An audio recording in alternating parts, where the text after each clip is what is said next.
혹시 20N살이 넘었는데도 아직 키스도 못해본 전만이들 있나요? 막 이런 거 찾아보고 그런 건 아니죠? 그런데 사실 나도 잘 기억이 안 나. 우리 키스 잘하는 법은 몰라도 교양이나 쌓고 갑시다.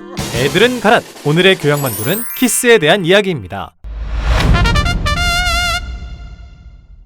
여러분, 너무 슬퍼하지 마세요. 세상에는 생각보다 키스를 못해본 사람들이 아주 많이 있습니다. 2015년 미국 네바다 대학교의 존 코윅 교수 연구팀에 따르면 전 세계 168개 문화권 중 약 46%만이 사랑하는 남녀 사이에서 키스를 하는 것으로 나타났는데요. 특히 열대지방에서 수렵과 채집을 하는 문화권일수록 키스를 오히려 역겹다며 극혐한다고 하죠.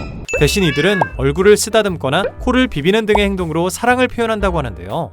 사실 키스라는 게 서로 타액을 교환하면서 약 8천만 마리의 박테리아를 주고받는 일이기 때문에 행위 그 자체만 놓고 보면 역겹다고 느낀다는 게 그리 이상한 일도 아니죠. 따라서 키스가 인간의 본능이 아니라 사회적으로 만들어진 관습일 뿐이란 주장도 있습니다. 그렇다면 인간이 아닌 다른 동물들도 키스를 할까요? 서로 얼굴을 핥고 코를 비비는 등 키스와 비슷한 행동을 하는 동물들은 많이 있습니다. 구애를 하기 위해 서로 몸을 가까이 맞댄다는 점에서 인간의 키스와 비슷하다고도 볼 수 있죠. 하지만 대부분 서로 타액을 교환하거나 입술을 맞대는 행동은 하지 않는데요. 물론 혀를 사용해 키스를 하는 동물도 있습니다. 바로 인간과 유전자가 98%나 일치한다는 보노보. 다만 얘들이 하는 건 로맨스와는 조금 거리가 멉니다.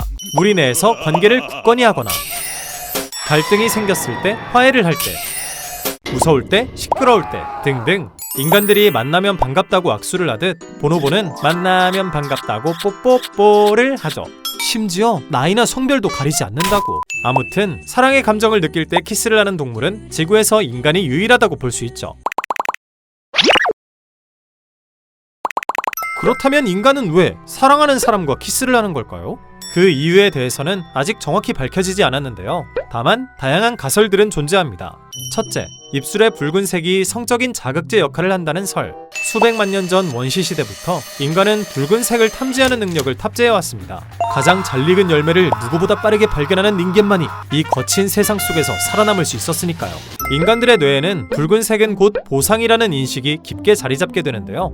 따라서 먹을 것만큼 중요하고 즐거운 행위인 이성과의 관계에서도 신체 부위 중 가장 붉은색인 입술을 찾게 되었다는 것이죠. 마찬가지로 많은 동물들은 짝짓기를 할 시기가 되면 생식기가 붉어지게 됩니다. 인간의 경우엔 직립보행을 하게 되면서 성적 신호의 위치가 생식기에서 눈에 더 잘 보이는 얼굴, 그 중에서도 입술로 이동하게 되었다는 주장도 있는데요. 이를 뒷받침하듯 여성의 입술이 붉을수록 성적인 매력도가 더 상승한다는 연구 결과도 있죠. 둘째, 키스가 모성애와 관련이 있다는 설. 아기들은 태어난 직후 엄마의 젖을 통해 필요한 영양분을 공급받게 됩니다.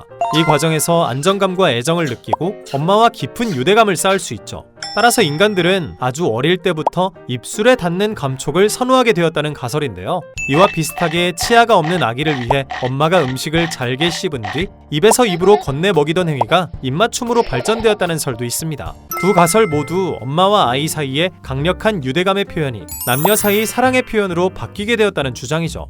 셋째, 키스란 상대의 냄새를 맡기 위한 수단이라는 설. 우리는 키스를 할 때 냄새를 통해서 상대의 다양한 정보를 습득할 수 있습니다. 만약 키스를 하는데 아가리 똥내가 난다? 그건 상대의 식습관이나 생활 습관이 잘못됐다는 정보일 수도 있고 건강이 좋지 않다는 신호일 수도 있죠. 특히 한 실험에 따르면 여성들은 보통 자신과 유전적으로 전혀 다른 남성의 냄새를 더 선호한다고 하는데요. 실제로 MHC 유전자가 다른 커플일수록 성관계에 대한 만족도가 더 높았다고. 이에 따르면 동물들이 키스를 하지 않는 이유도 인간보다 훨씬 정교한 후각을 가지고 있기 때문에 굳이 키스를 할 필요성이 없다는 것이죠. 앞서 말했듯이 인간이라고 해서 누구나 키스를 하고 싶어하는 건 아닙니다. 고대 핀란드 사람들은 키스를 매우 부도덕한 것으로 여겨서 성관계를 하는 동안에도 키스만은 하지 않았다고 하고요. 16세기 나폴리에서는 키스를 공격적인 행동으로 간주해서 남들이 보는 앞에서 키스를 할 경우 사형을 당할 수도 있었죠. 지금도 이슬람 문화권에서는 부부가 아닌 남녀가 키스를 할 경우 범죄라고 간주하여 벌을 받을 수도 있다고 하는데요.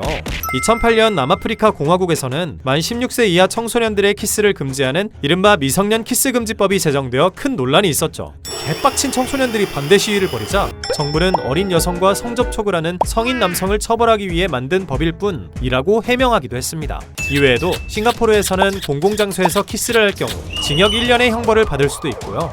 미국 인디애나주에서는 코수염이 있는 남자가 사람들에게 키스를 퍼부을 경우 폭력 행위로 간주하여 체포될 수도 있다고 합니다. 혹시 여러분은 키스를 할 때 눈을 뜨고 하시나요? 감고 하시나요? 아마 대부분의 사람들이 눈을 감고 키스를 할 텐데요. 그 이유는 우리의 뇌가 두 가지 일을 동시에 처리하지 못하기 때문입니다. 특히 뇌는 촉각보다 시각적인 자극에 더 예민하게 반응하는데요. 눈을 뜨고 키스를 하게 되면 보이는 것에 더 집중을 하게 되어 키스에 대한 집중도가 떨어지게 되죠. 따라서 눈을 감아 시각을 차단하는 방법으로 키스에 더 집중할 수 있도록 하는 것입니다. 인간이 키스를 하는 이유가 본능적인 것인지 혹은 후천적으로 습득한 행동인지에 대해서는 아직 정확하게 판단하기 어렵습니다. 다만 키스가 그 순간 서로에 대한 가깝고도 친밀한 정보를 나눈다는 것은 변함없는 사실이죠. 키스를 하게 되면 1분당 26칼로리가 소비되고 엔도르핀이 마구 분비되면서 심리적 안정과 스트레스 해소에 도움을 준다고 합니다. 또 서로 다양한 박테리아를 주고받으면서 오히려 면역 시스템에도 도움을 준다고 하죠.